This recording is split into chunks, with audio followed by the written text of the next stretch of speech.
우리가 스베틀라나 알렉세이비치 책을 지금까지 2번을 읽었어요. 체르노빌의 목소리를 읽었고, 그리고 이제 전쟁은 여자의 얼굴을 하지 않는다를 읽었더라고요. 그래서 2번을 읽었는데, 그 붉은 인간의 치료는 제가 장석주 시인이 페이스북에다가 이 책을 읽고 있는데 이렇게 페이지를 그냥 쉽게 넘겨지지 않을 만큼 되게 좋다라는 이제 좀 뭐라 그래야 좀 묵중한 거죠. 그런 식으로 쓰셨길래 궁금해가지고 우리가 문술에서 한번 읽어보시자라고 하게 되었고요. 예, 그러면은 저는 책에 대해서 일단 약간 어떤 배경 소개 또는 작가에 대해서 많이들 아시겠지만 그래도 복습 삼아서 작가를 소개하는 걸로 오늘의 발제를 조금 맛배기식으로 해보려고 합니다.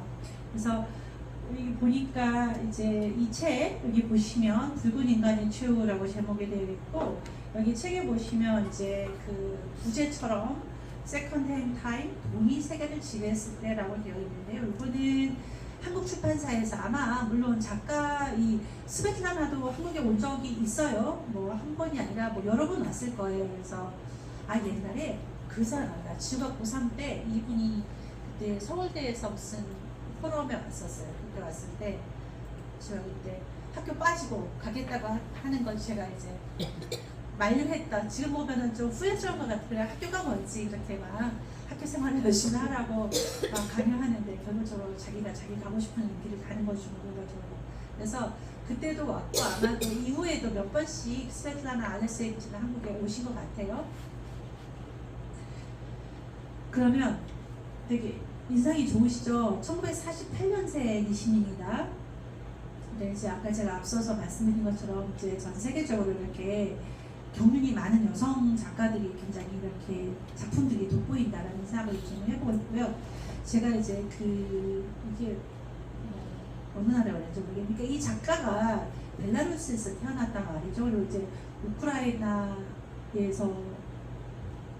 생활을 했던가 뭐 어쨌거나 저는 이게 역사적 배경이 되게 중요한 게 우크라이나인 어머니랑 뭐 이게 다 섞여 있는데 사실 이제 소비에트 연방으로 되어 있는데 그 사람들의 정체성, 그러니까 내가 소비에트 사람인가, 내가 뭐 우크라이나 사람인가, 벨라루스 사람인가 이런 부분들에 대해서 우크라이나 전쟁 때도 궁금했고 그래서 우리가 뭐 전쟁을 여자를 하자는 그때 있긴 했지만 이런 게 되게 좀 잘 이해가 되지 않는데 아마도 이게 이런 식으로 같이 한 연방이었다가 해체되고 독립되면서 이렇게 된 것 같아요. 맞나요?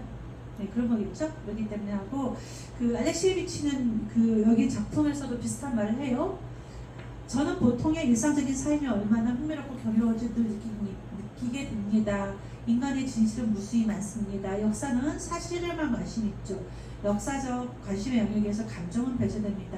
그래서 이 알렉시에비치는 감정에 대해서, 그러니까 체르노빌의 목소리도 좋고 굉장히 좀 이렇게 읽기가 좀 힘들 수도 있는 게 왜냐하면 사람들의 어떤 감정, 어떤 게다가 체르노빌이라든지 전쟁이라든지 굉장히 큰 재난이잖아요. 그 재난 하에서 인간의 감정에 대해서 다루고 있기 때문에 그런 것 같습니다. 제가 잘못 거꾸로 말했네요. 우크라이나에서 태어나고 벨라루스에서 살았네요. 제가 아까 벨라루스에서 태어났다면서 반대로 말했죠. 아버지가 벨라루스 사람이고 어머니가 우크라이나 출신이에요. 그리고 기자로서 일을 시작했는데요. 그래서 기자 경험이 있다 보니까 이렇게 구술 방식으로 글을 쓰는 것을 하게 되었던 것 같아요.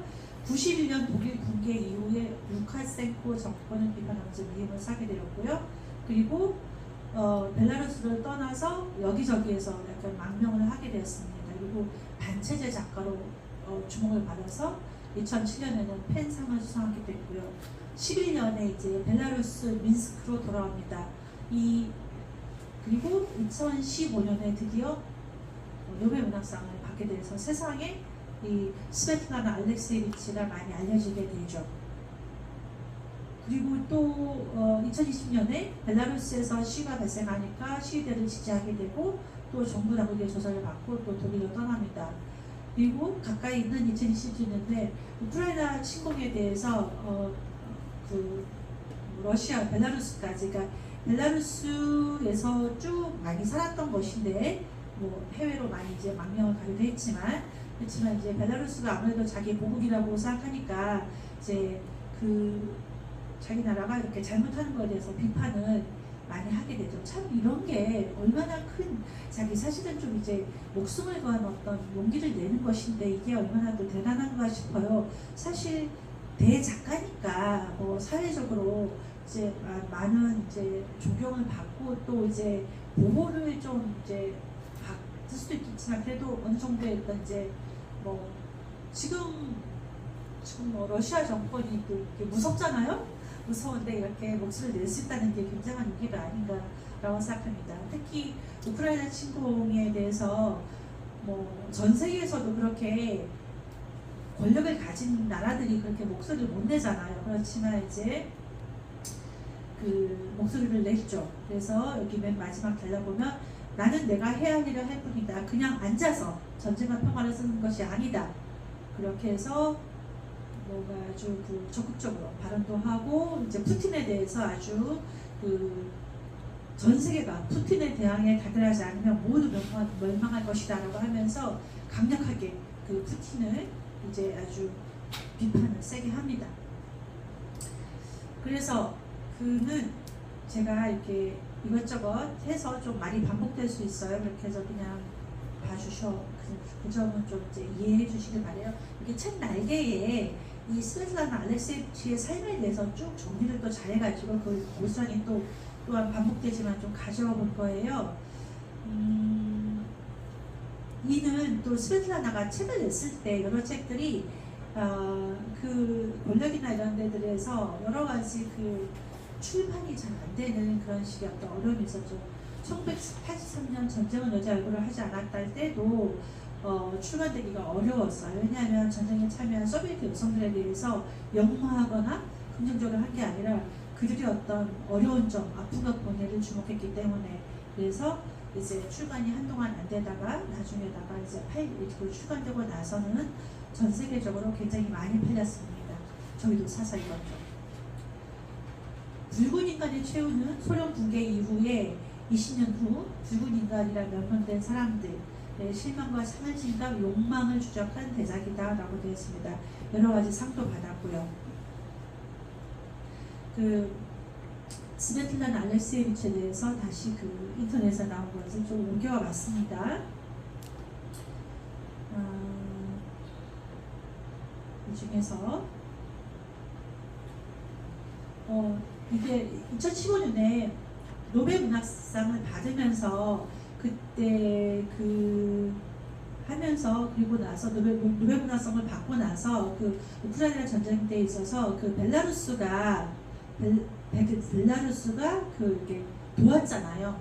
러시아 편을 들었잖아요. 그래서 그때 이제 스베틀라나 알렉시예비치가 뭐라고 하냐 하면은 그거 자체도 그들한테 그러니까 길을 터준 거죠. 길을 터준 것 자체도 명백한 범죄다라고 하면서 벨라루스에 대해서 또 비판을 했습니다. 작품들은 보면은 뭐 이런 것도 있고 이 외에도 이제 보면은 여러 가지 뭐 기고랄지 뭐 많은 것들이 있지만 대표적으로 우리가 주로 이제 번역된 작품들 이런 것들이 있습니다. 이 책은 원래 이제 2013년도에 세컨드 타임 호모 소비에티쿠스 치오라고 해가지고 나왔다가 원래 붉은 인간의 치오로 해서 재출간된 이렇게 재출간된 책입니다. 보시면 되고요.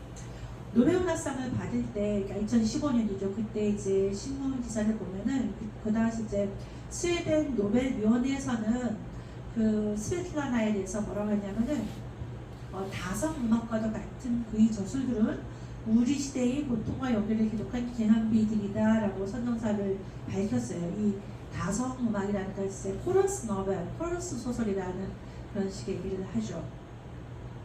이렇게 해서 그 우리 시대의 어떤 이제 사람들이 받는 고통과 어떤 사람들이 내는 그런 이제 용기에 대해서 그런 이제 기념비적인 그런 이제 다성적 그런 글쓰기를 했다라는 것인데 이게 바로 여기도 보고 그렇고 체르노빌도 그렇지만 그냥 여러 사람의 이야기들을 잘 이렇게 묶어내가지고 하나의 합창을 들려주는 그런 거라고 생각하면 되겠습니다. 그리고 그 아까 앞서서 이제 감정에 대해서 얘기했잖아요. 그래서 그 새로운 문학 장르다. 감정의 역사를, 그러니까 역사라는 것은 사실은 역사에 기록된, 여기에서도 본문의 어떤 그 이야기하는 사람에 의해서 감정을 기록하지 않지 않냐. 그래서 감정은 누가 기록하냐. 그런 식으로 이제 한반한 어떤 그 소비에트 붉은 인간이 한 분 계셨는데 그런 겁니다. 그래서 이 알렉시에비치의 작품은 감정의 역사다. 그리고 어떤 이제 영혼의 역사다. 그래서 다큐멘터리 방식으로 뭔가 각각의 독백 같은 거를 그 목소리들을 합하고 하면서 합창이라는 게 그렇잖아요. 합창이 독창과 다르게 뭐겠어요? 그 독창보다도 합창은 다 고유의 목소리가 있는데 그 합창에서 내는 또 진실이 있는 것 같아요. 그런 게 이제 이 작가만의 어떤 고유의 방식이죠. 그래서 자기가 세상을 보고 듣고 하는 것이 바로 각 개개인의 목소리를 통해서 그리고 일상적인 그런 일상에 대해서 그걸 다 이렇게 취합해가지고 자기는 글을 쓴다라는 것이고요. 그래서 이런 글쓰기 방식으로 자기는 동시에 작가이자 기자이자 사회학자이자 심리사고자 이제 그 전도사다라는 식으로 얘기를 하는데요.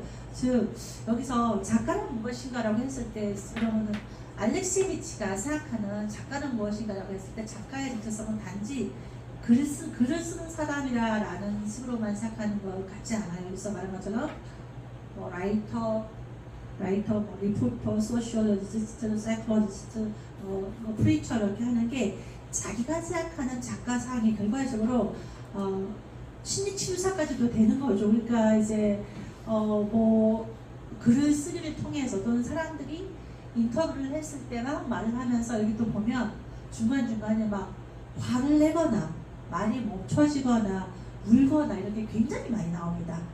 그런데 누군가 말을 하는 과정을 통해서 어떤 치유가 조금 되겠죠? 의사장님? 치유가 좀 되겠죠? 그런 딜레마가 있어요. 우리 엄마 치매인데 조금 그 전에는 이렇게 이제 제주도 사람들이 워낙에 뭐 사상도 겪고 되게 화가 뭐 또 한민족 자체가 화가 많다고 하잖아요. 뭐 이렇게 하는데 특히 이제 그게 뭐 여성한테 좀 더 내재화되어 있죠. 그랬을 때 이런 거를 이야기를 많이 들어주고 어떤 이야기를 토로할 수 있는 장을 이렇게 열어주면 좀 많이 좋아질 것이다라고 하는데 자식들이 막 무한 반복되는 그 테이프 재생하듯이 듣는 거는 크게 도움은 안 되는 것 같아요. 이게 어떤 게 더 좋은 것인지 모르겠어요. 아무튼 그렇습니다. 그런 생각을 종종 해보게 됩니다. 붉은 인간의 최후는 이제 앞서에 이게 그 작가가 아까 이제 머릿말처럼 쓴 글이 있어요. 근데 이거를 이 글의 제목이 재밌습니다. 머릿말처럼 썼는데 이게 머릿말이라고 하지 않고 어느 가담자의 숙이라고 했어요. 이거 재밌지 않습니까? 자기가 그러니까 어느 가담자다. 자기도 이제 왕하고 됩니다. 뭔가 이런 식으로 표현한 것 같아요. 그렇지만 여기에서 이 책에 집필하고자 하는 집필했던 의도가 잘 쓰여 있다고 보여지는데요. 그래서 자기는 소비에트 문명의 흔적을 소비에트의 익숙한 얼굴을 서둘러 기록한다. 사람들에게 사회주의가 아닌 사랑, 질투, 유년기, 명예기에 대해 음악, 춤, 헤어스타일에 대해 사라진 삶의 수천 가지 소소한 일상에 대해 물어보았다. 그리고 이 작가가 이제 글쓰기를 하는 어떤 이유인 거죠. 나는 평범한 인간의 삶에 매번 지치지도 않고 깜짝 놀랐다. 인간의 진실은 무한하다. 역사는 사실에만 관심을 두고 감정을 제쳐주기 바랍니다. 계속 감정에 대한 얘기가 나와요. 감정은 우리가 보통은 이제 사적인 영역, 개인적인 영역인 것이 아니라 이 감정도 이제 인간 삶의 어떤 고귀한 인간 삶의 주요한 부분이다라는 것을 계속 말을 하고 있는 거죠. 그리고 결과적으로 보니까 저는 분차가 앞서서 발장을 보고 생각했는데요. 왜 이거를 쓰려고 했을까라고 했을 때만 뭐 놓치지 않으려고 이게 다 소멸되고 시간이 가버리면 없어지잖아요. 뭐든지 누군가 기록하지 않으면 저도 이제 아버지나 어머니 삶에 대해서 지금 이제 엄마가 살아계셨을 때 조금이라도 더 기록해야지 하는 것처럼 그런 것도 있을 수 있고 시간이 지나면 다 없어지잖아요. 그런 것도 있지만 가장 큰 거는 아마도 제가 보기에는 지금 현재의 이제 그 사연을 봤을 때 러시아를 봤을 때 지금 스탈린에 대해서 다시 평가가 높아진다는 거, 푸틴이 인기가 높아진다는 거, 이거에 대해서 문제 의식을 느꼈기 때문에 서둘러서 쓰지 않았을까라고 생각이 듭니다. 책의 구성은 이렇게 되어 있어요. 1부, 2부로 되어 있고요. 재밌죠. 그 1부나 2부의 섹션이 길거리에서 나눈 잡담과 부엌에서 나눈 대화라는 게 이게 또 제목도 좀 의미심장한 것 같아요. 길거리와 부엌이라는 공간.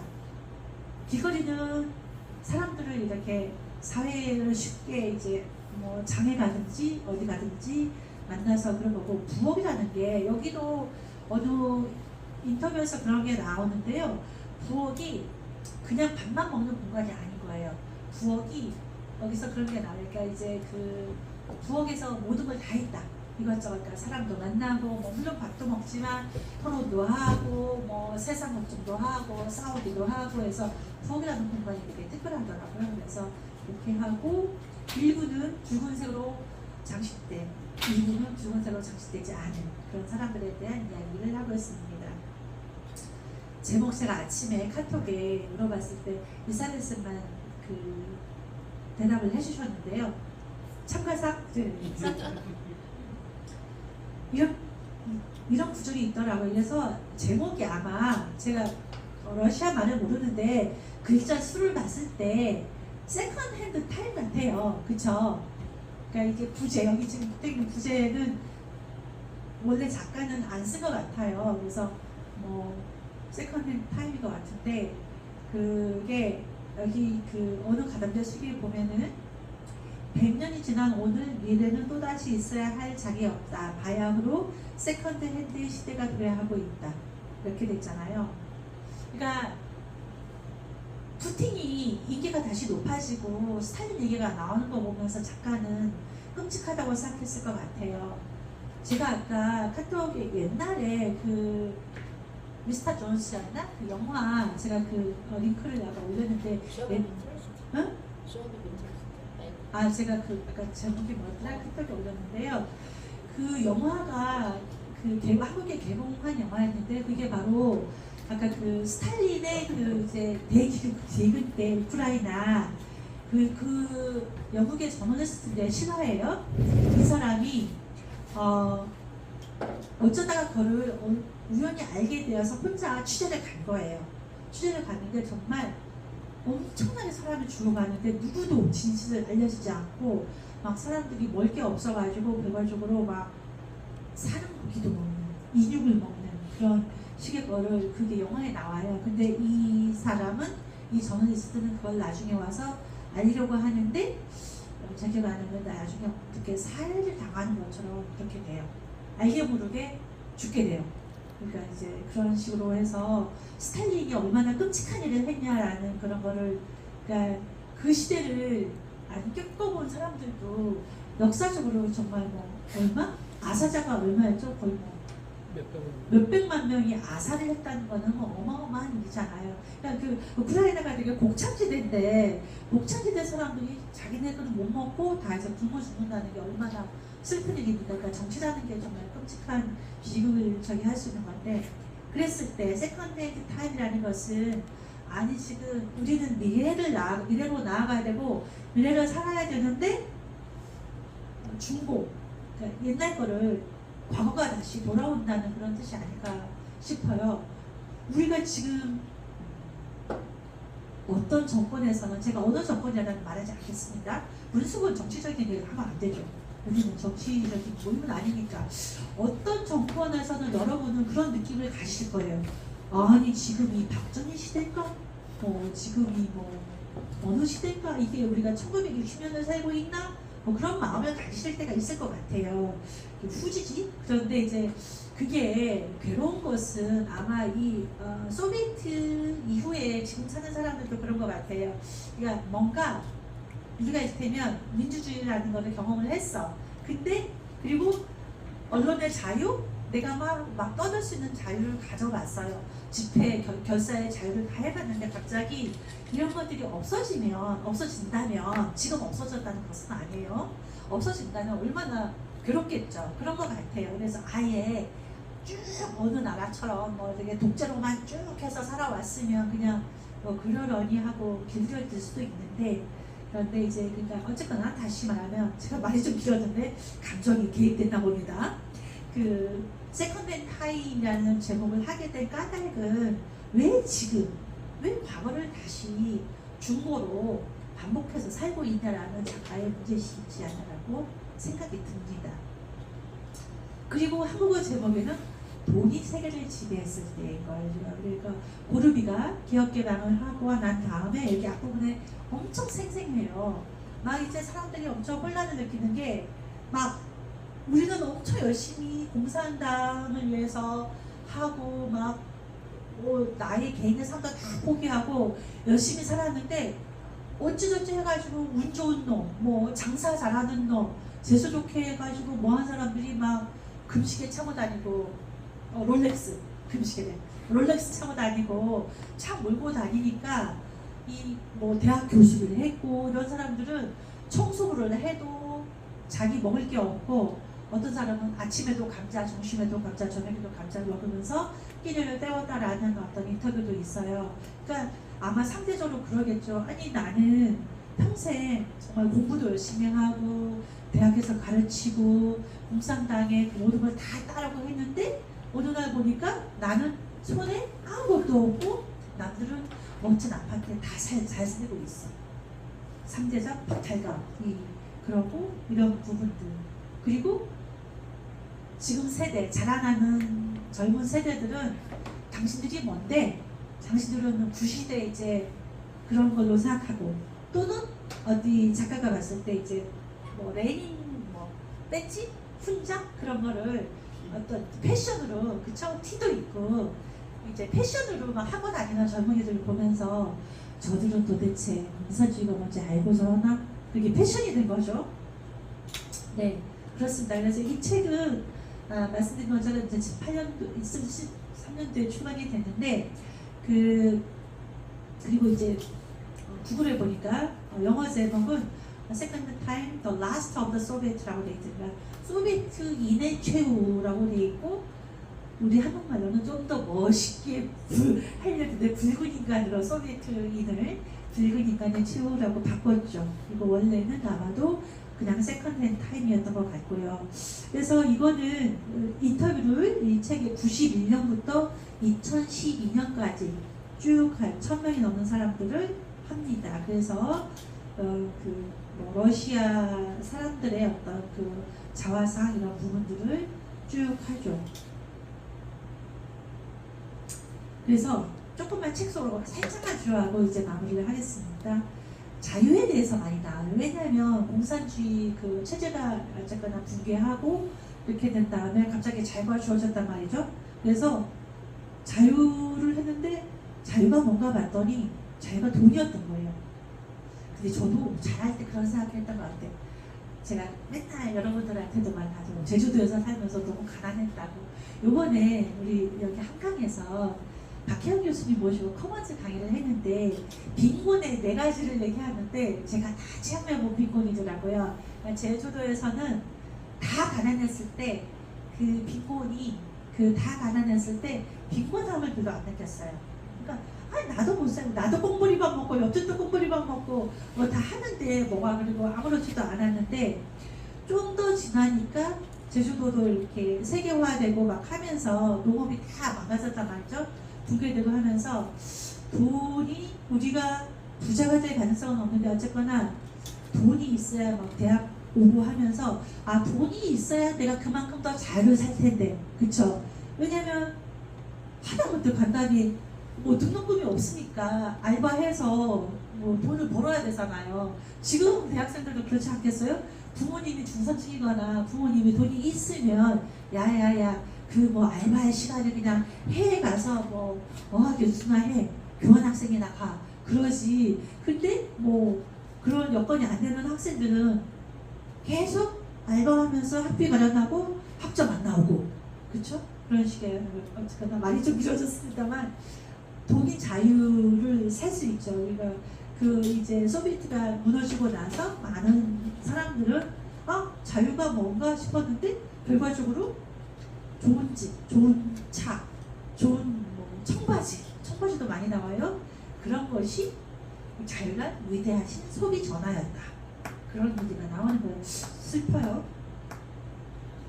그러니까 저 같은 경우는 그러니까 젊은 시절에는 좀 이제 뭔가 그런 자본을 많이 갖는 것에 대해서 나도 좀 어느 정도 돈을 모아야 될 텐데라고 했는데 이제는 지금 나이가 되니까 이제 여기 좀 자유로워졌어요.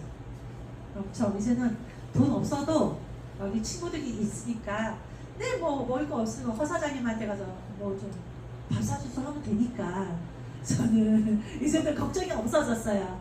그런데 이제 옛날에는 진짜 나중에 뭐 내가 노후에 어떻게 살지 걱정들을 했었죠. 근데 이분들은 얼마나 더 그랬겠어요. 그래서 이 앞부분에서 그 세컨핸드 타임에 대해서 작가가 이렇게 말하게 된 게 스탈린 숭배자들이 나타납니다. 19세에서 30세까지 젊은 여자 중 절반 이상의 스탈린은 가장 위대한 정치를 뻗고 있다. 와, 너무 끔찍한 것 같아요. 저는 이만큼은 아니지만 뭐 죽은 사람에 대한 정치 얘기는 해도 되겠죠. 우리가 이제 이승만에 대해서 좀 비슷한 감정을 가져요. 저는 사상 유족입니다. 유가족이고 제가 사상 유족이기 때문에 심지어 보상금도 나라로부터 513만 원을 받았어요. 할아버지가 총살당한 그 대가로 513만 원을 받았는데요. 이 승만이 사상사건의 원흉이기도 합니다. 주요한. 근데 지금 사람들이 그리고 많은 사람들을 죽게 했잖아요. 그 전쟁 났을 때 지는 도망가고 사람들을 죽었잖아요. 다리 폭파시켰죠. 어느 나라였지? 한강철교가요?